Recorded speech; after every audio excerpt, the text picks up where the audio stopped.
بسم اللہ الرحمن الرحیم۔ السلام علیکم ویورز، آپ دیکھ رہے ہیں میرا یوٹیوب چینل، میں ہوں مبشر نظر۔ ناظرین، کبھی بھی جو نیوکلیر کنٹریز میں مکمل جنگ نہیں ہوتی۔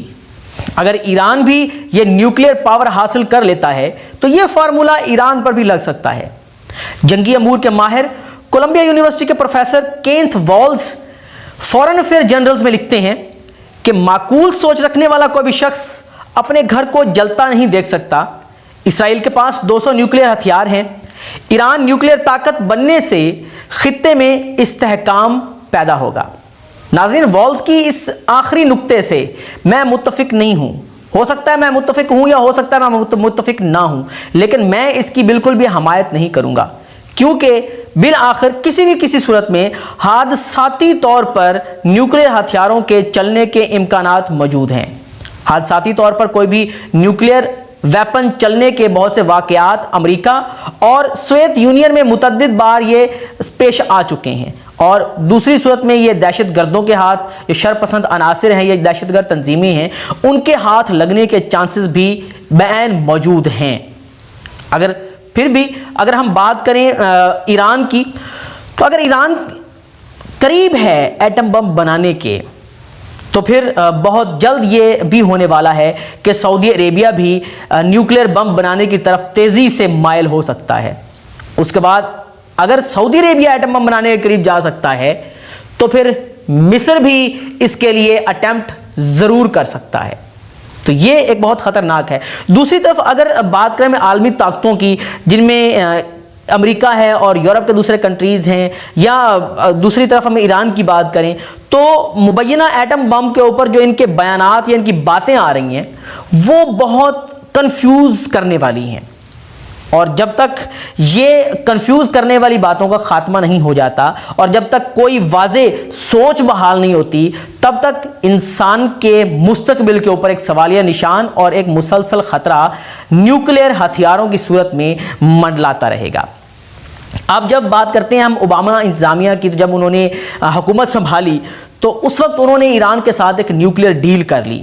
نیوکلیر ڈیل میں انہوں نے ایران کو کچھ پابندیوں کے اندر رعایتیں دینے کے بعد اس کو نیوکلیر بم بنانے سے روک لیا، جس میں اگر بات کریں تو اس میں روس اور چین نے بھی یورپ کی اور امریکہ کی، یورپی یونین کی جو مدد کی تھی، اور متفقہ جو ہے وہ ایک رائے کے ساتھ اس معاہدے کو سیکیورٹی کونسل سے منظور بھی کروا لیا تھا۔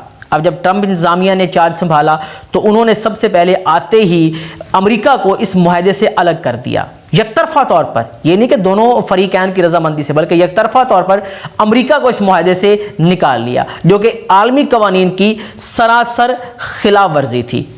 اس کی سب سے بڑی ریزن یہ تھی، صرف کوئی اس میں سمجھ لے کہ خطے کا مفاد یا امریکہ کی سیکیورٹی اس کے اندر انوالو نہیں تھی، بلکہ جو ٹرمپ کی انتظامیہ تھی وہ اوباما انتظامیہ کے ساتھ شدید نفرت کے باعث ریپبلکنز جو تھے وہ بہت ساری کہانیاں بھی بناتے رہتے تھے، بہت سے سوالات بھی اٹھاتے رہتے تھے، جیسے بہت سی پیشن گوئیاں بھی جو ہیں سامنے آئیں۔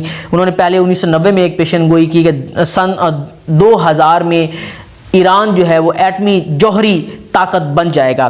جب وہ 2000 گزر گیا، وہ ایسا نہ ہو پایا، تو اس کے بعد پھر نئی ڈیڈ لائن 2005 دے دی گئی۔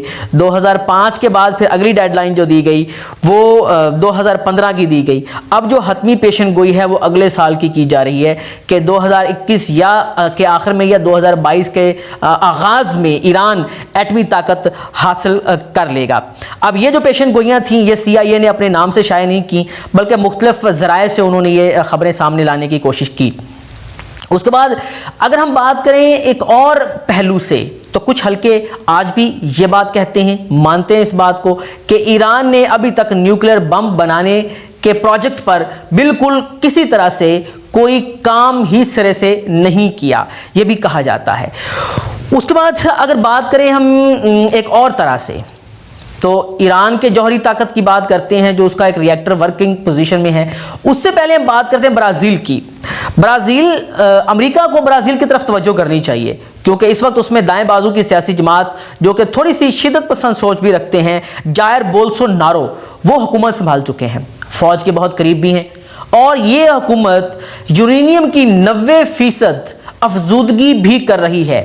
اور یہ افزودگی نیوکلیئر ہتھیار بنانے کے لیے بہت زیادہ موزوں ہے۔ اب یہ نیوکلیئر فیوژن کیوں کی جا رہی ہے، افزودگی کیوں کی جا رہی ہے، وہ ان کا موقف یہ ہے کہ وہ اپنی نئی جو آبدوز ہے، نیوکلیئر ایٹمی آبدوز ہے، اس کے ایندھن کے لیے یہ کر رہی ہیں۔ بہرحال جو بھی ہے، ایٹم بم بنانے کے لیے یورینیم کی اتنی افزودگی کافی ہے۔ اس کے بعد اگر ہم بات کریں ایرانی جو بوشہر نیوکلیئر پاور ری ایکٹر، اس کی بات کریں تو وہ صرف 5%، جسٹ 5% نیوکلیئر افزودگی کر رہا ہے۔ اب یہ ری ایکٹر ابھی تک نیوکلیئر ہتھیار بنانے کی قابلیت سے سمجھ لیجئے کہ کوسوں دور ہے۔ 5% افزودگی سے نیوکلیئر ہتھیار نہیں بنائے جا سکتے۔ اب بات کرتے ہیں جو ان کے اندر معاہدہ ہوا۔ معاہدہ ٹرمپ حکومت نے تقریباً ختم کر دیا تھا۔ اب جو بائیڈن ہیں وہ امریکہ کو اس معاہدے میں واپس لانا چاہتے ہیں، لیکن اس تاثر کے ساتھ کہ جھکنے کا کوئی بھی تاثر سامنے نہ آئے، اس سے قومی وقار کو بہت دھچکا لگ سکتا ہے۔ جو بائیڈن کا کہنا ہے کہ ایران پر عائد پابندیوں کو اس وقت تک نہیں ہٹایا جائے گا جب تک کہ وہ 2015 میں جو ہونے والا معاہدہ ہے اس کی شرائط پر مکمل عمل درآمد نہیں کرتا۔ دوسری طرف اگر ہم بات کریں ایران کی، تو ایران کا یہ کہنا ہے کہ ایران اس بات پر قائم ہے کہ جب تک امریکہ پابندیاں ختم نہیں کرے گا، پابندیاں ختم کرنے کا اعلان نہیں کرے گا، تب تک ایران معاہدے کی پابندی نہیں کرے گا۔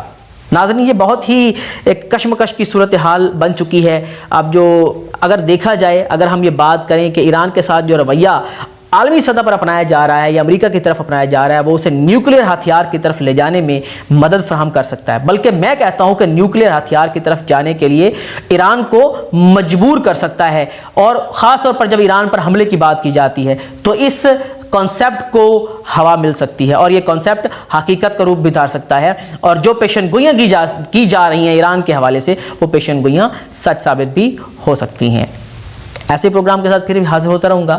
میرے چینل کو آخر میں اتنا کہنا چاہوں گا، سبسکرائب کرنا مت بھولیے، میری ویڈیو کو لائک کریں، اگر آپ کو اس میں کوئی کمی نظر آتی ہے تو اس میں کمنٹ بھی کیجئے، اپنی رائے کا اظہار کیجئے، کیونکہ آپ کی رائے ہمارے لیے مقدم ہے۔ اگلے پروگرام تک کے لیے اجازت دیجئے، اللہ حافظ۔